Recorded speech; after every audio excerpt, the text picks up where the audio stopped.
Good morning, everyone. Welcome to today's event today with Mastek and Oracle. We'll be talking about generative AI, friend or foe to the employee. We're just going to wait a few more minutes for more attendees to come on. I see we're having a number of people join, so we're just going to give it a couple more minutes and then we can kick off today's event. Thank you. So I'll say this again as we start. This was supposed to be a in-person event in the Santa Clara offices of Oracle, and there was a lot of interest across North America in this particular topic because this is something that is on everyone's mind these days on AI and how that's going to affect the employer and the employee. It's going to raise some challenges and opportunities. We were planning to do this in person, but we decided that it would be best to actually do this in a two-part series so that we can get a broader reach, so that people can feel a bit more comfortable about joining and being part of this event. So we're glad to have this, but with that said, I'd also like to see if we can point out to certain audience members during this event, as though it would be an in-person event, to get some interaction, because oftentimes with virtual meetings like this or webinars, there's not nearly as much interaction. And what I'd like to do is, ask people their opinions on things as we proceed. And so you'll see me reach out to you. So hopefully you'll be able to answer. And we've opened up your ability to chat as well as to communicate and open up your speakers as well. Okay. So I think I'd like to go ahead and kick this off. So I'd like to first begin with, what this event is going to be about, and then we'll do some introductions, and then we'll step into Joseph speaking about a bit through the Oracle perspective on generative AI. So welcome again to this event focused around AI, generative AI within the HCM space. And today's event was really, again, planned, as I said previous, for those that have just joined, it was to be an in-person event. But we've gotten a lot of interest across the nation, so we've decided to do this as a virtual event into a two-part series, because we were going to make this a half-day event. But we'll go ahead and have this first part, and then we'll have in 3 weeks' time from Tuesday, we'll have the second part, and you'll get the invite for that as well. And we'll have this recorded, so if you'd like to have people to join the second event, you'll be able to log in and see the recorded instance so that we can share that with you as well afterwards. So my name is Rick Anthony. I'm the SVP here at Mastek. I've been in the application space well over 25 years implementing Oracle applications. That includes all the modules within ERP, EPM, HCM, and sort. And today's event obviously will be focusing around HCM. We're very, very happy to have one of our customers on board today, Patty Nemeth, which is with Fluidmaster.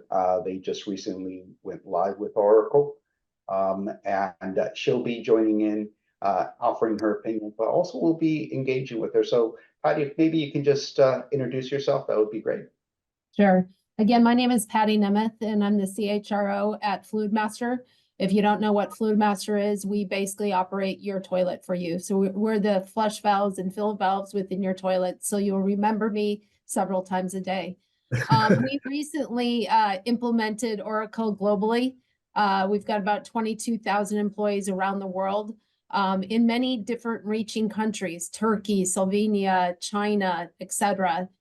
So it's been a journey, and we'll talk about journeys further in today's discussion.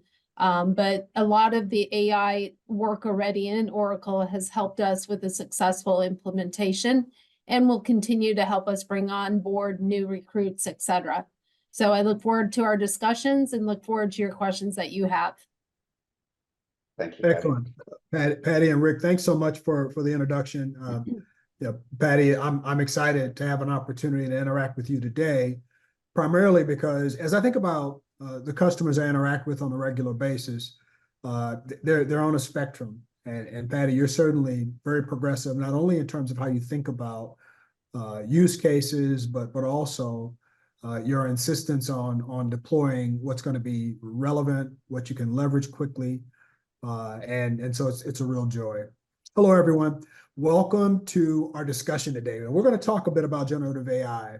And our objective is to talk both about opportunities and also some challenges that we see, certainly with emerging technology, and Gen AI is certainly that.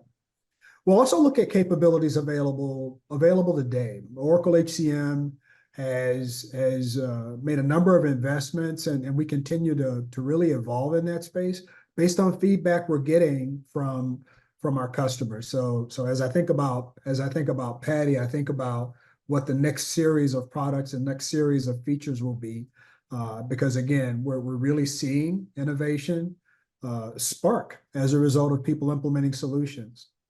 So as you know, generative AI offers exciting prospects from recruiting, employee engagement, training, you name it. But today we're going to explore how HR professionals and other leaders are starting to leverage this technology to enhance their practices.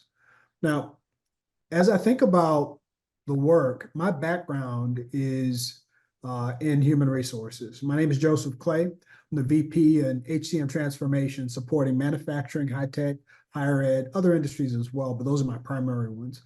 I've been with Oracle for the last 7 years or so, and I've had the privilege of witnessing a significant amount of change, certainly in terms of our products, but also in terms of what I call the need signal.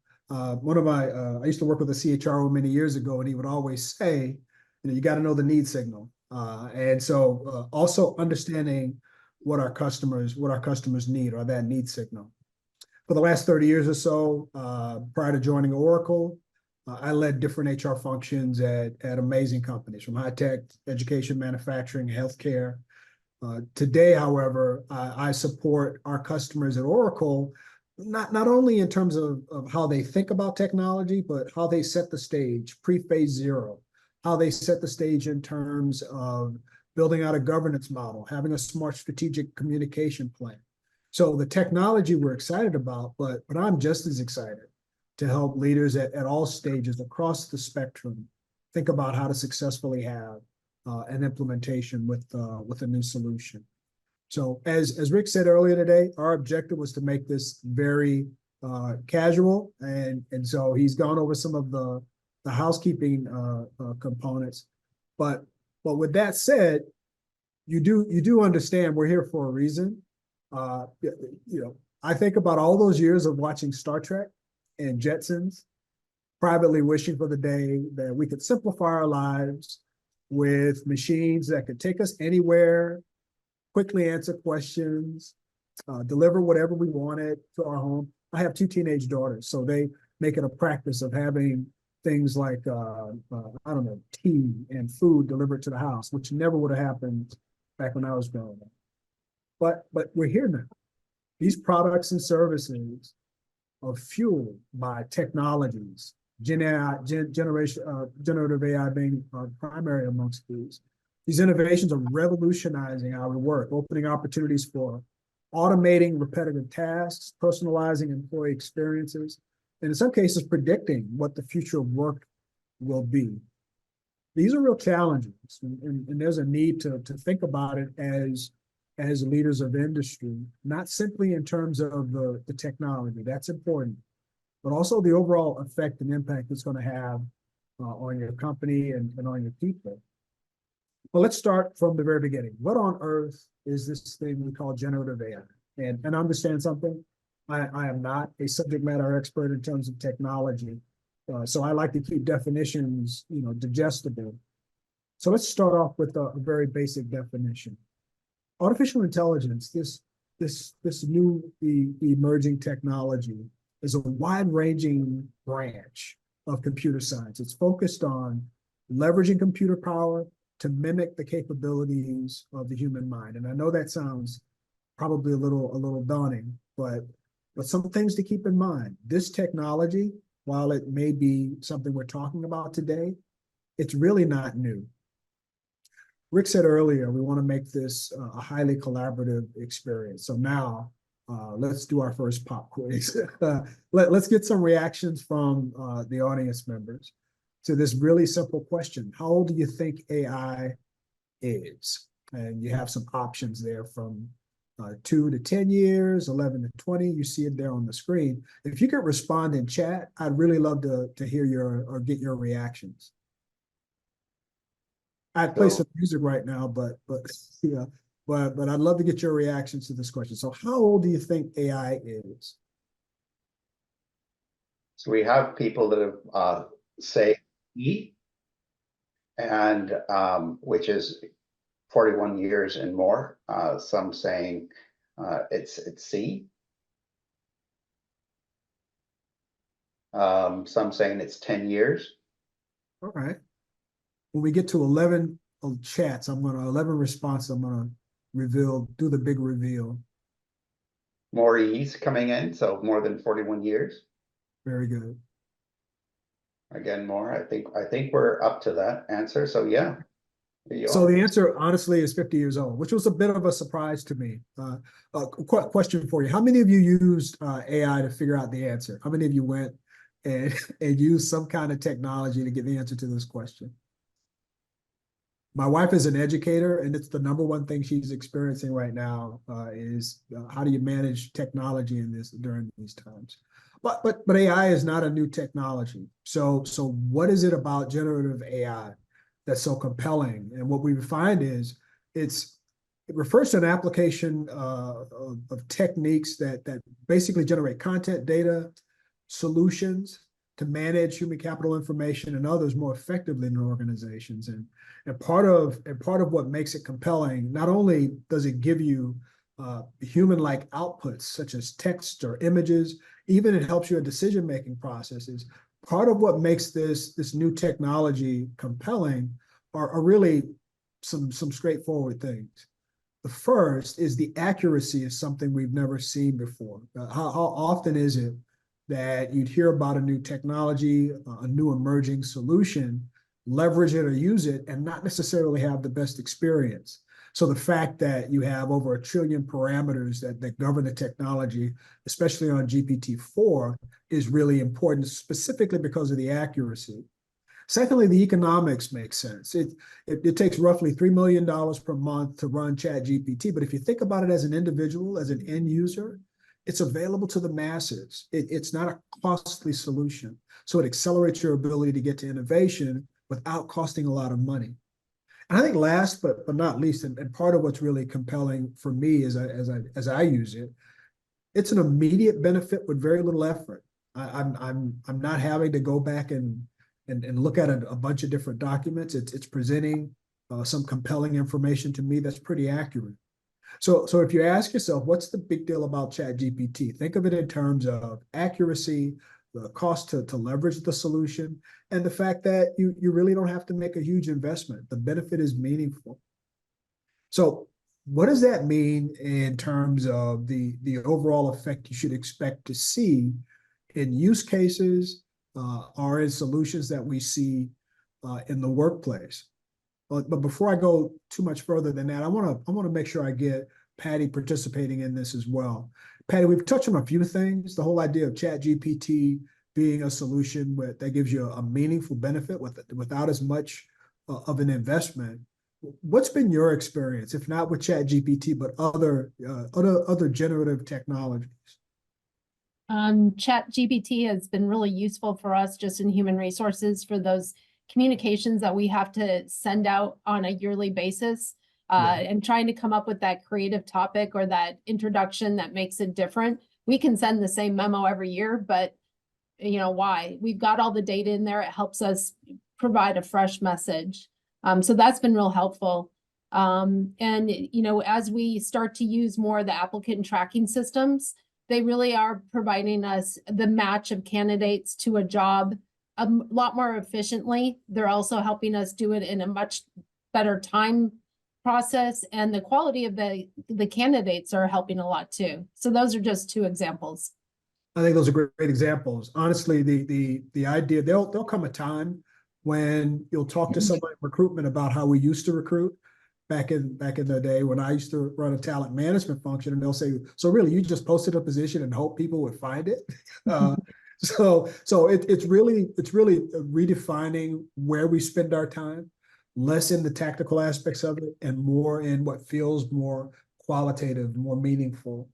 And also we're starting to see a real move, not just starting it's in the consumer space over the last couple of years, extraordinary wave of consumer-facing releases, whether it's virtual assistants, even now, before I travel, the first thing I'll do is I'll ask, I'd say the name, but my phone is right here and it would wake up and start talking to me. But I ask these devices, hey, I'm on my way to a certain city. Tell me about the weather. Is anything interesting happening around concerts I like, for instance? So it's really changed the way I interact. Recommendation systems like Netflix and Spotify, I'm finding that I'm able to interact with my kids differently by sharing music that I like, and they in turn are doing the same. And I'm able to draw connections between artists I really like and artists they like. So it's really no small thing.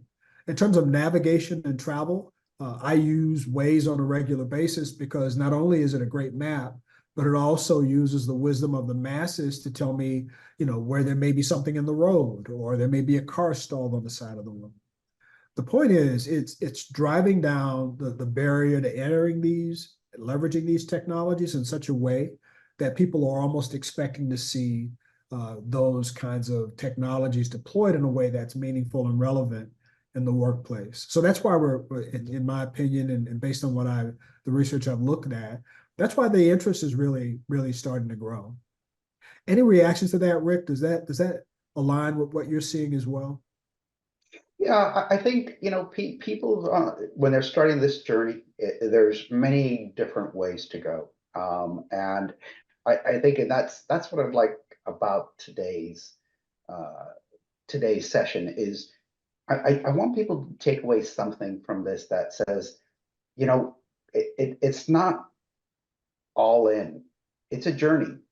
Yeah. And finding something that works for you right now, as Patty has said, and how they're using generative AI, that's the first step in understanding that once that idea starts, it starts to open up a whole other sets of opportunities for discussion points and use cases.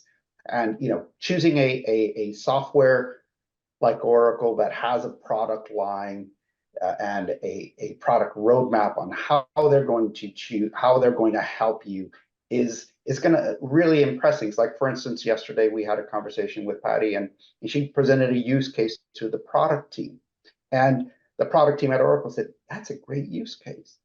Let's see what we are going to be doing to address something like that.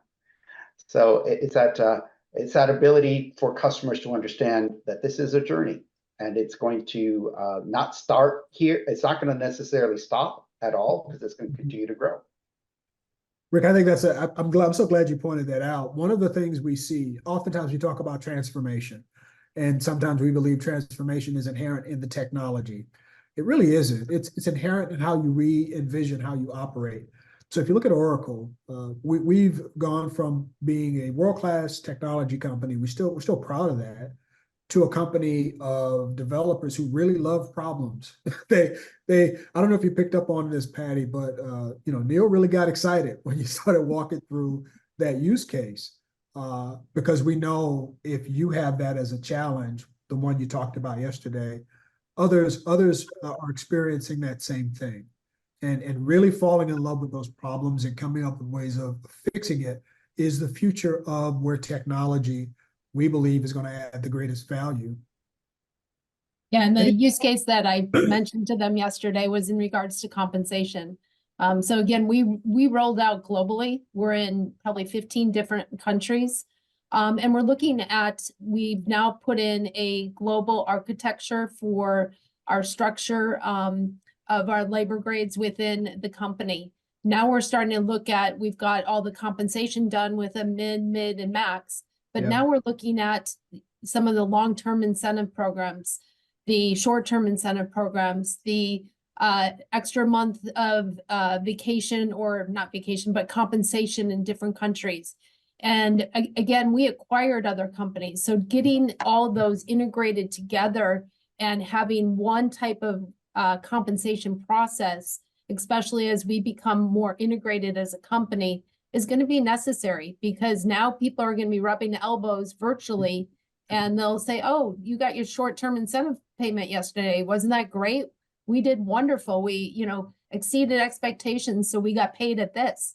And the person might be like, oh, I didn't receive anything like that. So I pushed out to them is, how do you help me come up with this compensation strategy for both short-term, long-term, all the different incentives? What do I have to be aware of in each country? What can I take away? What should I think about not taking away? And Yeah. of course, you've got to put the human emotion into this. It's going to provide you outputs, but then you have to put your human hat back on and really look at it that way. No, I said it earlier that you're far more progressive, because I think you really understand the relationship between what technology can do exceptionally well, but also that there's a human component, and that our worldwide footprint just means our offices are huge. Now we have people we can bump into virtually anywhere in the world. And what does that mean in terms of how you roll out new policy adjustments? How do you think about your global culture? It's a really exciting area, but it starts with that use case. How do we put ourselves in a position where we don't have a compensation philosophy that becomes a dissatisfier for some? So again, I thought it was wonderful. All right, let's bring everybody up, back into this conversation with another question. So how about you? How has this new technology, this wave of products and services touched you? Here's the question. How many of you have AI-enabled consumer products in your home? Better yet, how many products do you have in your home? Use chat again to respond. Goodness. I'm a big proponent of ease of use. And I think in every room in my house, I have an Alexa, which is kind of scary. Yeah, that's scary. That's scary. But, as I look at it, I'm not doing anything illicit. So I'm happy for them to listen and make recommendations for me, honestly. Yep. Well, excellent. It looks like we're getting some reactions in. And while we're pulling that information together, I think it's important to know there's no correct answer. The point is the point I wanted to make is this technology is becoming ubiquitous. It's everywhere. If we look at a recent survey by Gallup, this actually was a survey done in 2019. Nearly 9 in 10 Americans, 85% or so, say they currently use one of the 6 key devices or programs and services available at that time. And I appreciate you guys for responding. It, by show of your results, it really appears that all of us understand that we're surrounded by this technology and we leverage it in different ways. Deloitte also had a recent survey that they did earlier this year in January, where 62% of business leaders and tech leaders reported excitement as the #1 sentiment they have around generative AI. Not apprehension, not terror, but excitement. And I think that's an interesting data point. Deloitte is going to do their survey every quarter, so we'll get to see that number move, I believe. Let's talk a little bit about use cases. And I wish, we could spend a day on each of these, and unfortunately we don't have that kind of time. So I'd like to just introduce you to some of the use cases we see that are really relevant across HCM solutions. And there may also be others that Patty may think of as well that we could talk through, or Rick as well. We see use cases falling into 4 basic categories, whether it's assisted authoring, summarization, suggestions, insight, and planning. The big takeaway is each of these key categories, each of these key areas of services or products are really designed to do some basic things. It's to accelerate you to a place of innovation, celebrate you to a place of answering a question or having a positive outcome. By keeping those things in mind, it helps take some of the confusion, I would think, out of the discussion around technology. And it also informs how you when you're ready to make that deployment, you actually start thinking about it and doing it. Now, this slide is a bit of an I slide. It's kind of busy. It doesn't help that I animated it. I guess I'm a glutton for punishment. But at the end of the day, we're really we being Oracle, we're looking at use cases. We have a number of use cases to follow. When I say that, when you look at our roadmap, around 80% of what you see on that roadmap comes directly from our end users. They give us feedback and ideas that help inform how we're going to continue to innovate. So just so you're aware of it, from our perspective, Gen AI is a real thing. It's being embedded in our solutions. Let's talk about a couple of examples. Now, it happens to be one of my use cases that's near and dear to me. Raise your hand virtually if you've ever forgotten your password or your user ID. And when you do that, then ask yourself, how did you fix it? There was once a time when you'd have to call someone and catch that person, or you'd have to do some kind of transaction to have them send you a code.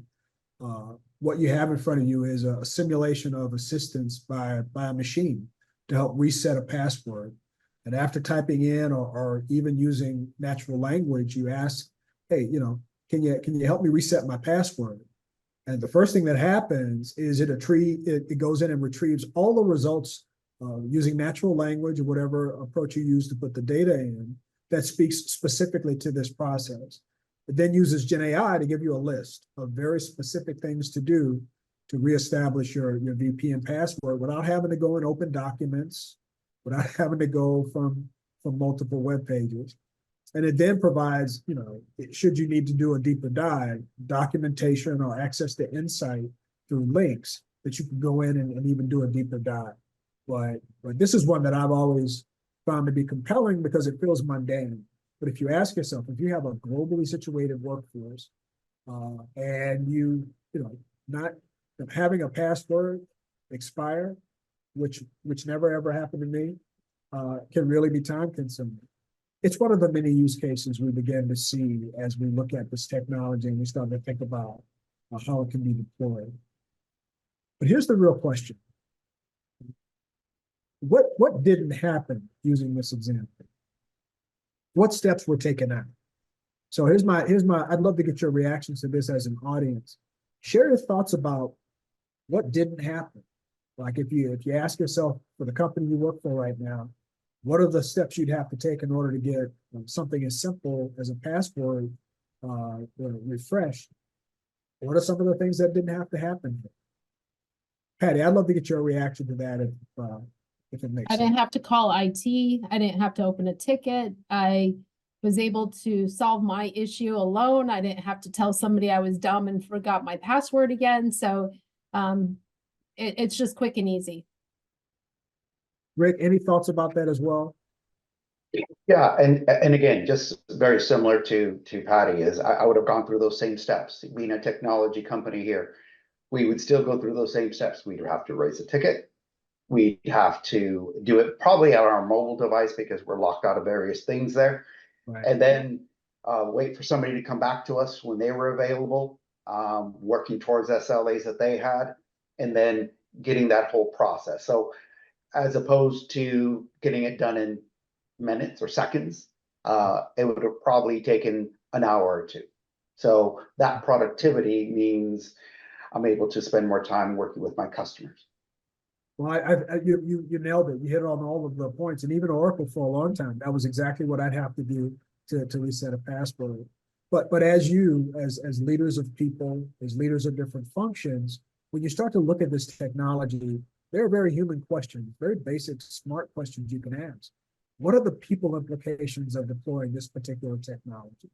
but not just in terms of headcount reduction and efficiencies. What are the people implications? What are the organizational implications? One of the biggest questions, probably the question I'm asked more often than not when it comes to deploying and moving to the cloud is, well, how are we going to manage? You guys update your solution, every 90 days or so, you're introducing new features and functionality, you're introducing new technology. How do we digest this? And so that's when you start talking about, let's look at your organizational structure. Do you have an internal team that's primarily focused on it? What about the probability that the service is going to be used again? How you design it, how you design the workflow, how that experience feels to the end user is something that's important to consider. And overall, how do you measure the overall efficacy or success of this particular solution? My point is this, that having a technological solution to solve a challenge, that in and of itself is just the beginning. As leaders of people, it's important that we think differently about that end user experience, how we're going to measure success. Why? It's the same filter that we put any other investment through. And technology should really be no different than that. Were there any other comments on the chat box about this? Just a comment on the chat bot that Oracle HCM offers. We just implemented it. It was something I really asked for at Go Live because I really believe in it. It took us a while to get it up and running, but it answers simple questions that our employees have. How many hours do I have left for vacation this year? Yeah. If you need to know somebody's manager, you can write in there, who is Joseph's manager? And it takes you right there, tells you who it is, gives you a phone number if you need to contact. Where do I put my goals in the system? It takes you right there. So it's making it easier for employees to do what we're asking them to do without asking for a lot of support and help. That's such a great call out. Part of what I talk through with customers is, as HR leaders, we have an expectation of what a manager of people should do in terms of how often they engage them, how much insight they have to how they're compensated, what their performance ratings are. Are we doing the right things to retain that talent? But they don't necessarily always have the right tools. And so it makes that part of the job more of a challenge. And we then turn into compliance-minded team members as opposed to true partners, helping them really create the right environment for their people. So as we get into this technology, it's really important to think differently about how is this impacting your people. Now, for the next series of slides, I want to just focus very quickly, and again, I'll apologize in advance for not going deep on any of these, but I think it's important to at least expose you to it. I want to talk a little bit about Oracle HCM use cases and how generative AI holds the promise of streamlining various processes and enhancing your decision making. Let's start off with the idea of supercharging the hiring process with generative AI. So what does that look like? Well, think about a job description creation. I can tell you many of our customers have a real challenge in reconciling, corralling their job descriptions and having some rhyme or reason to how their job descriptions are created, not only to align to competitive comp, but also to inform a career path, to inform how we're attracting talent. The ability to have job descriptions created in real time based on input from a hiring manager who's posting a position puts you in a very good position to reduce compliance issues because that job description is going to align directly to what you've captured as the one truth. It's a better end user experience if, in fact, as part of your process, hiring managers post those positions. My point here is you now start to really index heavily on the notion of accurate information, on the notion of speed, on the notion of efficiency. And why? It frees that hiring manager up to really focus on more value-added exercises, whether that's having conversations with applicants. The candidate resume screening process. This is one that I was really excited about because as opposed to simply posting a resume for a company and having it scrubbed and having the data fields pre-populated, which is great, we now have the ability to actually look at that resume, do a quick assessment of that person's skill sets in terms of competencies and in terms of abilities, and then finding through candidate matching really good matches for currently open positions. So think about that user experience as an applicant. Not only are you applying for a position at a company in a way that feels seamless, but it's also giving you a very quick overview of your skill sets in relation to those open positions. And in some instances, a quick assessment of your overall skill set mix, so that if you're not ready for that job just yet, it gives you some insight on things you can do to get ready. My point is the technology is exciting, but that experience for that candidate, that's really exciting. And that's really where you can see a significant win. Managing growth through the development coach. You have an internal workforce. It is a rich reservoir from which you can find your next set of managers, your next set of leaders. But oftentimes it's so challenging as an internal employee to effectively find people who are in those roles who can help you think through your own development, articulate exactly what that development is. Again, that's the use case. Why not use technology to help accelerate that, to help get accurate information into the hands of people who can actually use it? We talk about career paths. How are we enabling that? So from the perspective of the end user, of your people, this is technology being leveraged to really create a better experience for them internal to your organization. And celebrating your people with purpose. This is all part of a larger suite that we call Oracle ME, and happy to share the link of what you can find out more about it. But again, the idea of having people being celebrated based on your internal values. What are your values as an organization? And as you celebrate someone, celebrate their work, celebrate their achievements, are you able to then very clearly align it to what you've articulated as your internal value? Can a peer also do the same thing? This is another one that's near and dear to me, having launched a lot of employee recognition programs. This allows you to do it in real time with accurate information coming from internal team members as well. An Oracle journey. Now I could talk about this, but I'm not going to do it. I'm gonna ask Patty to help me out with this one. Patty, what are your thoughts about Oracle journey? We've used them extensively as we went live. So we created journeys for employees to go and check their data. We knew the data was most likely correct, right? But Yeah. people's data changes and sometimes they don't tell us in HR. So we had them go through about 10 journeys, which took them throughout the tool, learning how to use the tool, update information. And we were able to say that we had 100% completion of the journeys. Therefore, people got into the tool, used it, and started to get to know it. We were also able to convert them into different languages so that we had the same journeys for all our employees around the world. So it helped out a lot. And when we talk about journeys, we're really talking about a workflow that's a thoughtful approach to a life event, whether that's I just got married or we just had a baby. It gives you a workflow directly to you as an individual that says, if you've just had a baby, here are the 5 or 6 or 12 things you should be thinking about right now, and allows you to transact on those in real time. So now again, we're taking the technology and we're enabling people to have a really value-added, meaningful experience. Yeah, and Joseph, we're currently using onboarding, and it's allowing us to onboard our employees faster.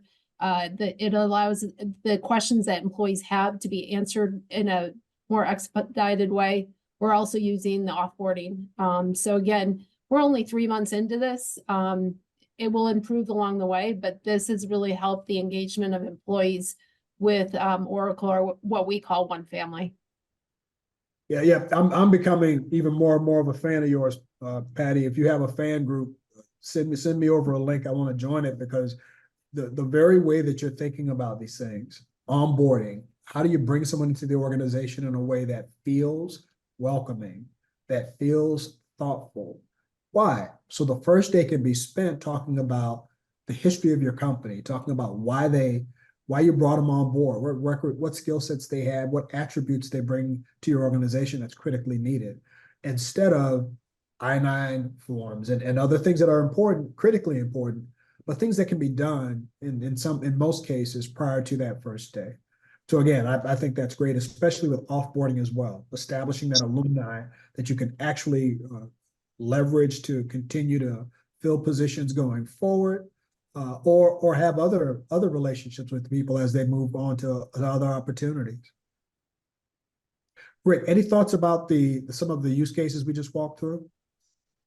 I think, there's such a plethora of use cases that are available out there, and some of the ones that we've discussed so far today are impactful. But I'm more interested to understand from the community and the people we're speaking that are on the phone today. Are these impactful for you? Are these things that you can see providing some productivity improvements from within your companies as you're using it today? And we'll be having sessions that are going to be, product roadmap overviews, the next one, as well as giving a couple of use cases and actually demos. But I'm more interested, speaking to some of the people on the phone today. For instance, Kelly, you're coming from JD Irving, a forestry company in Canada. What are your thoughts so far on what some of the use cases are? I'm Hi not sure. there. Hi. Can you hear me now? Yes, we sure can. It took me a minute to hit the mute button to cooperate. So I will be honest, we are just starting on our AI journey. We have brainstormed a list of use cases, and we're in the very preliminary stages of preparing that work. So yeah, really, just appreciate listening to what other people have already started down that path. I agree with you on the wins as far as ORC. We're just implementing that module, and we'll be taking a look at the AI in that particular area. And yeah, we're just in the early stages. Great. I appreciate it. Excellent. Well, Rick is he's much more brave than I've ever been. I know what it was like to be called out by a professor, so I tend to shy away from that. But I love that we're getting people involved. So, like with anything else, we want to understand what are some of the impacts we see. And again, I won't spend a lot of time on this particular part of the presentation, but at the end of the day, what we've seen that's really interesting is analysts at Boston Consulting Group. They're forecasting a 30% overall improvement across the HR value chain, and it's really is going to be a result of the better technology enabled by AI that's going to dramatically increase things like self-service, directly better to the overall user experience for the workforce. And it's going to be, what we're discovering is you can start to enable things like a 24-hour service model for human resources, but you can't do it if it's clunky. Can't do it if it's inaccurate. That first experience you'll get from someone utilizing that particular service may very well be their last experience if they don't feel like it was a good use of their time. So as the technology improves, as we think differently about workflow, it's going to be really important because that's what pays off. Productivity and experience enhancements. Those consumer products that we utilize on a regular basis will really inform our bias and our preference on how we interact with technology. Keep in mind, you may have 4, in some cases 5 generations working in your organization right now. So having multiple paths to an answer is important, and making sure that you're able to address how people want to interact with your technology while at the same time giving them a unique and a modern experience. Those are all critical considerations. Finally, the idea of a data-driven ecosystem that enables the talent acquisition process. I think of it as this infinite symbol, where every single touch point is connected to, is related to, or informs that next touch point, whether it's onboarding, first day of, to performance review, all the way to compensation discussions. All of these things are connected. Technology will begin to enable that as you think about the future of your leadership team, or you think about how you assess your team. Our position on it is that 30% improvement, we believe, is just going to be about those initial efficiencies you see. Patty, any thoughts about this? Yeah, in regards to succession planning and nine boxing, we're just starting that process, and this is gonna be really important for us. We're a 65-year-old company. We have employees who have been here, it's the only job they've ever had, so we do have a lot more experienced people, and we need to start looking at the succession planning. So I think it's gonna be critical because it's gonna help us identify skill gaps that people have that will be taking over positions. It will help us develop training and strategies and succession planning that we didn't have before. It will also kind of tell us when we've got our high performers, hey, watch out, Patty, that person, you're not paying enough attention to them. You know, look at their compensation. Yep. Maybe their manager hasn't been good at giving their performance assessments. Maybe they need additional training, but I'm hoping that this AI really picks up here and helps us. They're really our coach. They're helping. We're lean, mean organizations, as I've told Joseph and Rick. You know, I only have 1 to 3 people in each one of these countries.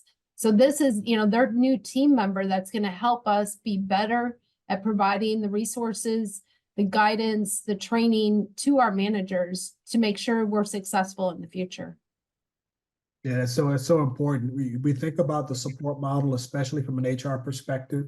And I don't know that there will ever be a time when the ratio of support is going to change radically. So we have to think about how we can scale how we support while not sacrificing the quality, while not sacrificing the experience the employee has. So no, as always, I love that input. Rick, any thoughts on this at all? Mute myself there. Apologies. Yeah, no, I think, one of the things that leads me to the next session on this one is the product roadmap for Oracle and Gen I. I'm really interested in hearing that next session directly from Oracle and seeing if there's certain instances where my customers have an opportunity to improve things, productivities. We're realizing, as we're continuing with this conversation, that generative AI is an assistant. It's not Absolutely. It's an assistant. It's going to help. Absolutely. And honestly, you're not hurting my feelings. I'd rather have Neil Shea as well going over the roadmap because it's so exciting. But I think the way we're staging this content is so important because the first questions are really questions about that end user experience, questions about how you deploy it. And I think the next session is going to be really exciting because then we're getting into, well, what is it? What is this use case? What's the roadmap? How is it informed? And Neil is second to none in presenting that. So I agree with you. Let's wrap things up talking about some of the challenges we see with generative AI. And like any other change, like any other challenge, they can be daunting. And I've been really impressed with some of the survey data out of Deloitte, where 41% of the leaders reported their organizations were slightly ready or not at all prepared to address some of the talent concerns related to generative AI adoption. And that's something we see, I would believe, with all of the emerging technology, that there will always be some level of resistance. 22% or so consider their organizations highly or very prepared. Oftentimes that's a function of how the leaders are thinking about this technology, how much exposure their team members have had to the technology, and sometimes industry. But these are interesting data points that again will continue to change over time. But the thing that jumps out to me, it always is something I talk to customers about, is how are you thinking about not just this technology, but any kind of change in your organization? Do you have an internal governance model that you rely on that challenges you in terms of aligning things to your values, that puts you in a position where you have a high level of confidence that you can implement a solution, roll out a new way of transacting, and get the level of support you need from your organization? So one of the primary deliverables I speak to with customers, especially prior to implementing, is walk me through how you get decisions finalized when two very powerful entities don't agree. What's your governance model? How are you thinking about this technology? As you begin to deploy the technology, what are your feedback loops? In short, managing the rollout of any technology, certainly generative technology, is really going to have to be something you do as a system. Change won't just happen. And again, the Deloitte study is pretty interesting on this in that they talk about how actively managing generative AI and some of the risks included things like monitoring regulatory requirements, establishing a governance framework for generative AI, conducting internal audits, testing Gen AI tools. Again, these are really just best practices. The fact that we're talking about generative AI doesn't change the fact that good practices will always help you. Are there other considerations? And again, this is wrapping it up a bit, but are there any other considerations that you think we can begin to think about when we speak specifically about deploying this new technology, leveraging this new technology? Are there ethical considerations that you're thinking about, your company's thinking about? I'd love to get some reaction from you. I'll start again with Patty. What are some of the ethical situations that you and your team members are working with? I think, as we said, it's going to help with recruiting, onboarding, talent management, employee engagement. But my concerns are around the challenges of the algorithmic biases that might be out there. Data privacy. I mean, Rick said he's okay with having Alexa listen to him. My husband is not. Especially in Europe, they have a lot of GDPR. How does that impact? And maybe some of the ethical implications of AI and how that's going to impact us as we move this forward. Again, as we use it, we really try to include the human experience. You have to look at what it provides you and then really think, okay, what it's telling me, is that truly what we're seeing? And then how do we ensure we make the right decision? We provide the empathy that goes along with it, and we understand how we're going to use the data. So those are my major concerns at this point.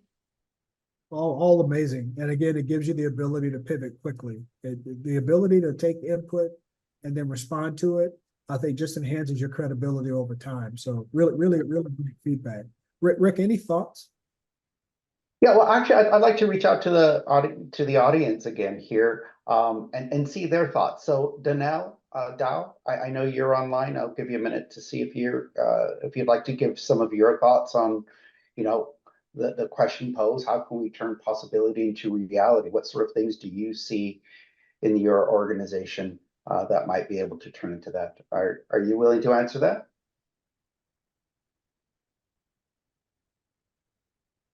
Danelle, if you're there. Oh. Can you hear me? Yeah, we can hear you. Oh, awesome. Yeah, I didn't have a mute button, so I was waiting for you guys to give me access to speak.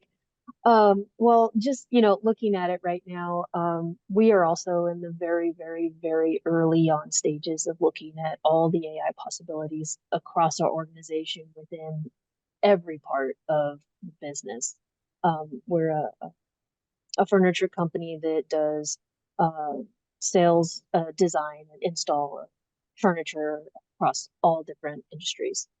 And right now, again, it's the very early on stages, and we've grown so quickly and accumulating other companies. And right now we're in the space of having so many different sources. Our HR team currently has more systems than any other team that we have now. So, my biggest thing is how can we consolidate everything first and foremost? But it has been, amazing to hear the things that AI can do on the HR side to help speed up a lot of the extremely manual processes that we are currently doing. We've started using Oracle more on our financial side, and it's this year we're looking at every possible aspect. So I just want to know more at this point, more of what Oracle has to offer on that side, so that, we can give the possibilities to our HR team. Say, hey, look, this is what we could be doing. And also I hope that, having one large tool that can do everything is cheaper than the 20 to 30 tools that we currently have now. So yeah, I'm really excited to learn more. That's excellent. And again, I would ask each of you just to think about this. You are where you are because you've been where you've been. And when I meet customers who are currently on an on-premise system or on a hosted system, oftentimes there's some apprehension about being candid about where they are. And I would say, what's going to be important is you think about your use cases and you think about the challenges you have to meet, and then you ask yourself, what's the most effective approach, whether we're leveraging a bleeding edge technology or whether we're leveraging something that's dated, but what's the approach that's going to give us the best outcome in terms of how our people experience it, in terms of our ability to measure the efficacy of it. And I, as we talk about this new technology, there are going to be more and more people coming from hub and spoke solutions, coming from on-prem systems. The idea is to think about what the future is going to hold for you, in spite of where you may very well be today.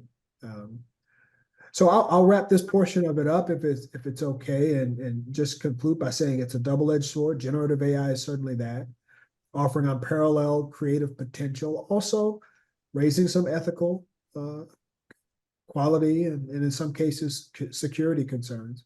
And as you begin to navigate this technical frontier, it's just really important. And again, I can't thank Patty enough, and Rick, I appreciate you as well, for always coming back to the fundamental question: how is this going to impact our people? What will be the net effect on how we engage our people? As long as you're asking yourself that question and coming up with a good partner, you're going to find yourself in a good position. And we certainly hope, from an Oracle standpoint, that you'll give us a look and you'll challenge us to be your partner. We're falling in love with problems every day, and our objective is to be your partner long term. So thank you so much for making time. I know we're all busy, and this is greatly appreciated. Thank you, Joseph. Thank you, Joseph. Thank you, Patty, for your input today as well. I mean, this has been invaluable for a lot of customers. We're seeing a lot of interaction. And again, you'll be, this is going to be a two-part series. The next part is going to be a product roadmap for generative AI and AI from Oracle. So we'll have someone from the Oracle product team talking about that. And then we're going to go over a couple of use cases and then demos of actual AI components that you can deploy within your environments there.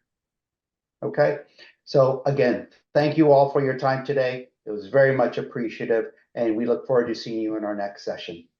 Thank you. Thank you. Thank you.